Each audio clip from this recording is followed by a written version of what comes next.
The key to combating my kitchen overwhelm is to break all the tasks up into categories and complete them when I can. And that doesn't have to be all at once. The first thing I do is think about what I'm going to have for dinner the following day and take the meat out to thaw if I need to. Make sure I've got everything prepared to cook tomorrow.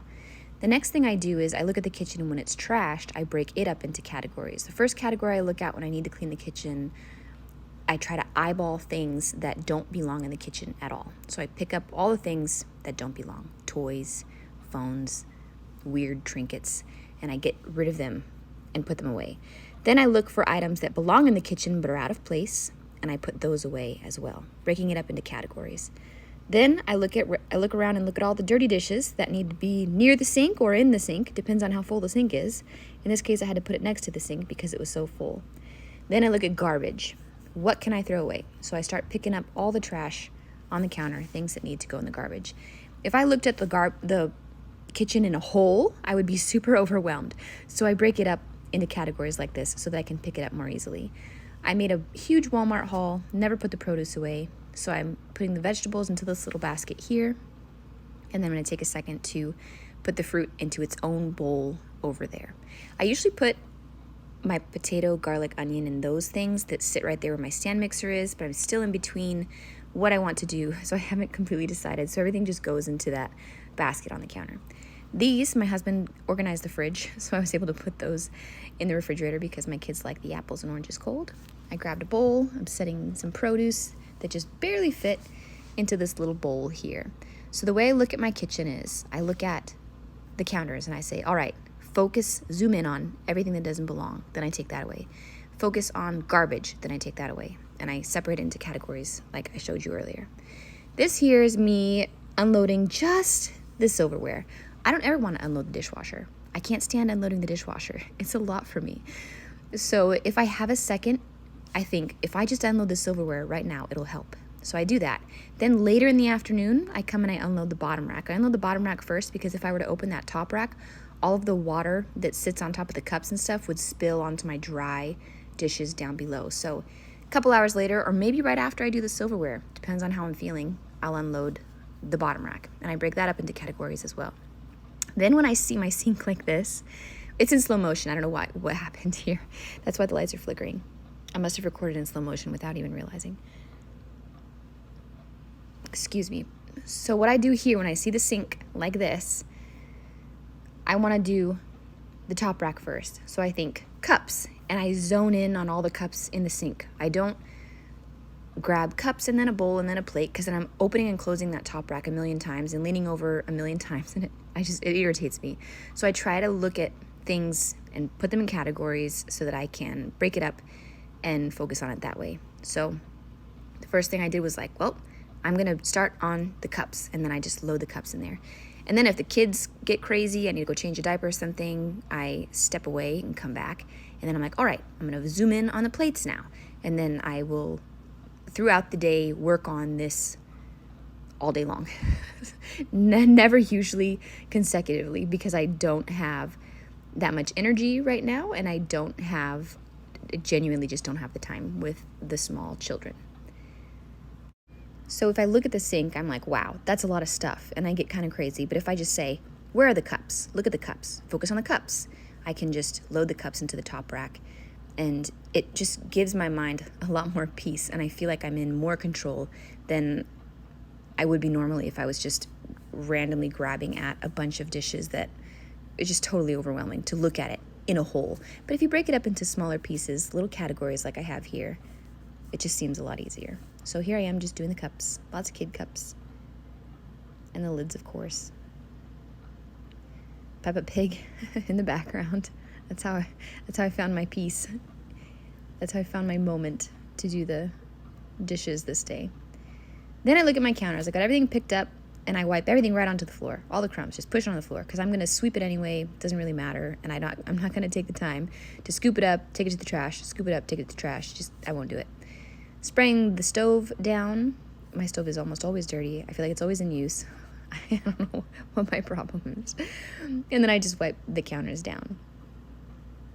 Now I've got space to prepare for dinner. And this could be completed anywhere between 10 a.m. and 1 o'clock in the afternoon. Depending on how I closed the kitchen the night before, my kitchen may be a disaster and it may not be. It just totally depends. But I will not start dinner if I've got a sink completely full of dishes like I did, because I just can't. I can't do it. There's no space to put anything. Dinner becomes a disaster. You're flustered, no space. You just run around like, oh my gosh, I can't even lay a pan on the counter because the counters are full. Also, during the day, at some point, or the night prior, I read the recipe completely through, because there's been plenty of times where I start the recipe, just look at step 1 and I just start doing it. And then by the time I get to step 3, it says, reserve half the juice from step 1. And I'm like, oh shoot, I should have done that. So I do take a minute to read the recipe during the day. And then throughout the day, after the kitchen is clean, like I said, this could be noon, this could be 2. After reading the recipe, I will get the pantry items out and set it all on the counter next to all of the other ingredients. As an overview, the first thing I do when I wake up in the morning is I look at my kitchen and I'm like, okay, this is chaotic, or hey, it's not so bad. Either way, I break up my counter into categories, because if I just looked at the mess, I wouldn't be able to focus. I'd be zooming back and forth all over the place, and I want to use my time the most efficiently. So the first category I look at are non-kitchen items. So I take the toys or the mail or sometimes shoes off the counter and I put them away. And then I focus on the kitchen items that belong in the kitchen, but that are misplaced. So the jet dry that I never locked back under the cabinet. Then I look at dirty dishes. They're strewn about my countertop all over the place. So I collect them all, put them near the sink or in the sink, depending on how full my sink is. And then the final thing I look for is garbage. So wrappers, boxes, napkins, cut up produce. And I never tell myself that I have to do it all at once. That's why I break it into categories. So in my first walkthrough in the kitchen, I'll just grab everything off the counter that shouldn't belong in the kitchen at all. And then I probably run back upstairs, change somebody's diaper, or eat something, give myself a snack. And then the next time I walk through, I'll do other kitchen items that are just misplaced. And I work on that throughout the day. Sometimes I can get it all done in one shot, but other times I'm called for in other places in different directions, and I just don't have the physical ability to stand for very long. So I will break it up, and I could start at 6 a.m. and then not finish until 2 p.m., but I never pressure myself thinking I've got to get it all done at once. Breaking it up into little sections really helps me to combat the overwhelm. And then I break my sink up in much the same way. Starting with the dishwasher, I just unload it in sections. This isn't a set rule. This isn't something I had to memorize, a system that I put in place. It just happened naturally over time, and it's just how I tend to do things, to stay on top of it so I don't feel overwhelmed. The first thing I unload are the utensils. If I can do right after the bottom rack, I will do that. Otherwise, I will continue along doing something else in my kitchen, and then later on I'll do the top rack. If I don't do it all at once, if I do the utensils, it's probably when I'm making somebody's toast and I'm waiting for the toaster to go. And so instead of just standing there waiting for the toaster, I was like, okay, I'll just unload the utensils. And that's how I do that. It seems like I'm always in the kitchen for some random reason. So if I'm waiting on a toaster or a microwave is when I usually unload the dishwasher. And then when I load it, I try to load it in categories so I'm not all over the place in the dishwasher. Usually that being the top rack items first, or like the cups, and then the bottom rack items like plates and other bottom rack item things. And then at the bottom of the sink is usually all the utensils, which I will then put into the little utensil holder that's on the door of my dishwasher. And then lastly, I focus on things that need hand washed. And then that should be the last thing I need to do in the kitchen. I usually do the counters first, then the dishes, and then I start dinner. And I reduce the stress or the overwhelm of making dinner also by breaking it into categories. The first being to read the recipe at some point. Admittedly, I have several times not read the recipe, and then I just end up being frazzled because I'm not fully prepared with what it wanted me to do. Sometimes I don't know how long a step is going to take. I don't know which step I'm going to need a different ingredient, or if I'm supposed to chop something or throw it in at the beginning. I'm never sure. And reading the recipe is one of the most helpful things, reading it all the way through before you even start, is one of the most helpful things I've started implementing into my routine when I make dinner. Then I thaw the meat. That's usually the night prior or the morning of, depending on how big the meat is, if I even need to thaw it. But I consider the meat, what I need to do with it. And then after I thaw the meat, read the recipe, I grab the produce.